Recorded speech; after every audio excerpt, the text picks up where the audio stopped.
Hi. Today we'll be talking about iBoy, a Netflix movie as far as I know. I don't know, it's on Netflix. I don't know. I created it. It's from Europe, so like whatever. Um, I don't know. I wasn't paying attention to the credits. So iBoy is this European, well, English story about they live in flats. Um, that uh, this teenage boy, has a crush on this girl, and she invites him over to her house one day, or her apartment in his apartment complex. They all lived together since they were real little. They all had various different friends they used to play with. And the kid lives with his grandma, I guess, and his mom is dead, but he has no idea who his father is, and no other relatives. And she's a writer, apparently, and so the boy goes over to her house one night, or her apartment, and stumbles upon her being. Okay, when I first saw this scene, when I first saw the movie, I have no idea what the hell is going on. We just see people in her room standing around a guy filming, and they're all wearing masks and stuff. And the kid's like, "Oh no, something's happening!" So he runs out, and the guy comes out with a gun, going to shoot him. And the kid's on the phone, and the guy takes the shot, blows the phone to bits, and also embeds it in his brain before he's able to make the call out. And then the kid wakes up 2 weeks later with bits of phone in his head, and we're saying that she was just what happened to the girl? It's like, oh, she was discharged like 2 or 3 days ago. That's it. So we're giving about her status. All we know is that people were in her room, and she was in the hospital for a while, and then she was discharged. Then she says later on that, well, I've never been a victim before. Victim of what? We don't know what the hell's going on. We just know bad stuff happens, but we're not given anything specific. And she has anxiety attacks when she goes outside, goes anywhere near men at all. And then later on, near the end of the film, she finally fucking says it, because you raped me. And it's like, oh, she was raped. Okay, thank you for finally clarifying that specifically by name, because we don't know what the hell's going on. It's like, she could be mugged. She could be in the middle of being murdered. We don't know. At first, I thought she was being murdered or something. It could be like the purge or something going on in her bedroom. I don't know, because we're not given anything. We're not given an establishing shot of like a guy zipping up his fly or anything. We're just shown there are people in her room. That's it. So anyway, so the boy wakes up. He goes home. He meets her. They kind of have this bonding moments. He wishes he could have done something more. He talks to his friend, and he says, "Yeah, I have bits of phone in my head." And then he finds out he has superpowers. And he was kind of joking about with his friend earlier. It's like, yeah, I might get superpowers. He's like, I do have superpowers. And he finds out he's reading a phone. The effects are kind of given kind of more of a aesthetic to make things look pretty rather than actually practical. But the kid sees on someone else's phone the rape of his friend, and he says he's the ringleader, the popular pretty blonde boy. It's like, I must destroy him type of mentality. So he blows up his phone, targets all the other kids, shows all their like private moments, on at the school. That's kind of it's like, yeah, that's kind of payback there a little bit. Okay, good, cool. So that's just one guy. So then he tracks down some cocaine and puts on these little baggies and hides them in the guy and on these five guys' apartments, and then sends or puts an email, puts a warrant out for their arrest on the police website or whatever, saying, here's here's the drugs at these locations, guys. Go and arrest them. And like no one really questions it. We just see them like show up in the next scene. And it's like really like no one's gonna question where this warrant came from or order at all, like where it magically appeared. It just appeared on our website or database or whatever. That will just go and do it. It's like anyone to question where this came from at all. So they get arrested and get sent away for the next 3 to 5 years because it's a Class A felony. So then the kid says, I want to find out who's their boss and their boss's boss because, as it turns out, he texted her and she says that I believe it's because the gang wanted to recruit my brother. He said no, so they said, well, we'll just rape his sister in order for him to realize that he needs our protection from these random bad things. Yeah. I know, twisted, right? So, he says, I'm going to find their boss and their boss's boss. So he finds the boss and he finds their boss's boss. And he says, okay, it's this drug lord guy who's getting his drugs from, like, Cuba or whatever. So, after tracking some stuff down in the middle of some investigations, he kind of gets more estranged from his grandma. He texts the girl and says, I'm avenging you. I do all this for you. And she's like, well, that's not what I wanted. You're doing that just for you. It's like, wow, lady. It's like, you got raped and someone is avenging you. And is actually doing a damn good job at it. And you're saying, oh, well, it's not what I wanted. You're doing it just for you. That's not something you say. Like, come on. So, I am not liking this girl because it's like such a stereotypical girl thing to do. It's like just not be on board with whatever the guy's doing. And so I am not a big fan of her character throughout most of the film. At the end, and I'll get to that. So the kid's making a problem for the drug dealer. The drug dealer then says, okay, to get the whole crew together, we'll go and we'll steal all the tech from the block, which is their apartment structure. They call them the block, like in the movie, the block. Sorry, attack the block. So, which is about space aliens and way much better, by the way. So they go around, they steal all the tech, they break into all the apartments, and then everyone starts texting iBoy, because he calls himself iBoy, and he says, what the fuck, iBoy? You couldn't save us. All this stuff, and we're blaming you. And he's like, but what? He's responsible for that? And he's at school. Like, what do you want him to do? So anyway, he goes home. He falls asleep. He wakes up. Turns out the drug dealer's in his living room or in his kitchen, reading the grandma's stories. And he says, and I was like, how did you find me? And it's like, well, your friend gave you up. It's like, my friend gave me up? Yeah, he assumed that since you have bits of phone in your head that you probably have superpowers, so that you have your means, but you might have means, and you definitely have motive. So, he put two and two together, he told me, and now I'm going to pay him. Open wide! So he forces him to open his mouth, and he starts shoving dollar bills into the guy's mouth and sends him on his way.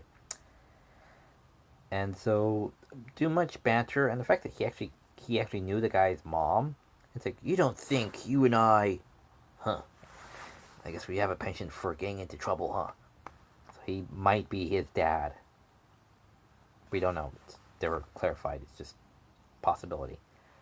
Anyway, so the grandma shows up, and then one of the henchmen bonks her on the head and says, dude, not the grandmother. Drag her in, put her in the room, put her in the bed, and make sure she's breathing. Idiots. It's like good help is just so hard to find. So he's kind of like Hans Rupert a bit, where he's a bit more of a showman-ish. So,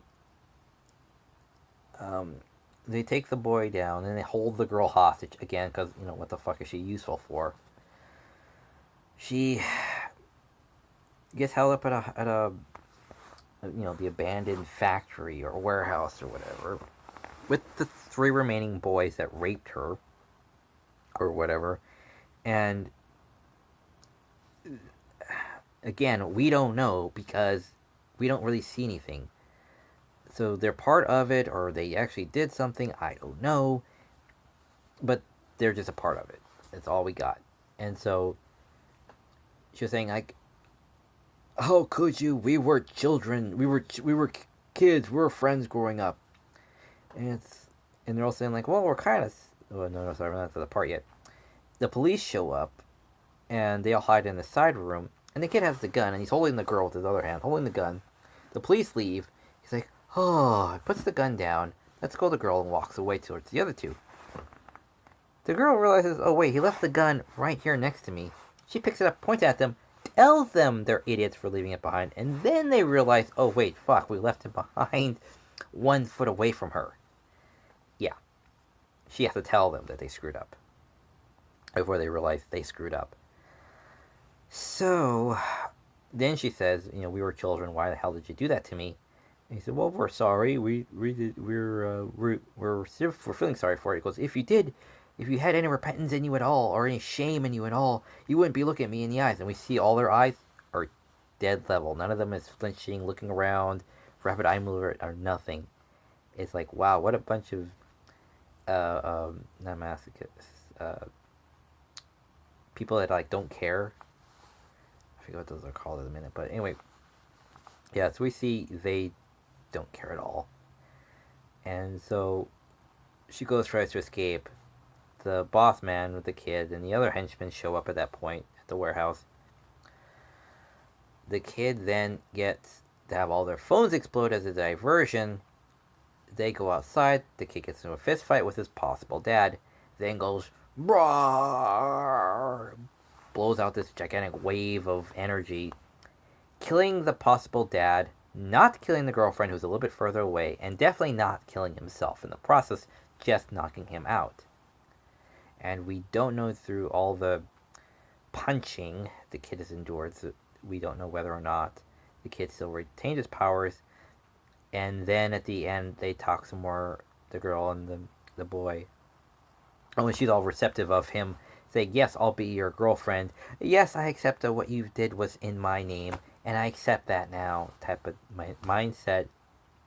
Now that she finds out who the fuck it was, and it's like, It's like, move along. It's the last minute of the film. They talk about how they like each other, and this is their first official date. And she's getting better, and he kind of maybe still have some of his powers, like Matilda at the end of no, not the book. At the end of the book, she loses her powers. It should be, I don't know, I guess like Magneto at the end of Last Stand or something like that. He still has his powers or whatever. And that's it. That's the end of the story. Yeah. Technologically wise, it's kind of silly the way he can see things and how it's only at a distance and this and that. It's like not just in his head, because that's how it would be. It's in his head, not projected like across the room or whatever. We don't really see him. We see him going through a montage of gaining powers, but we never actually really see it in the process of while he does stuff. Like him logging into stuff and going through networks and going through onion routers and all that other stuff. We just see him just start doing stuff. So that's not really thought through 100%, but it's special effects. It all has to be visual and flashy and convenient. So they'll take lots of shortcuts with that. Anyway, is it a good story? Yes. Does it have a good execution? Yes and no. We get a good character development. We see him kind of go into a dark place, and then we see him come out of it again and get the girl. So, and he still kind of maybe retains his superpowers, which is kind of nice. Side characters, so that girl just really just rubs me the wrong way. Honestly, she does. She has.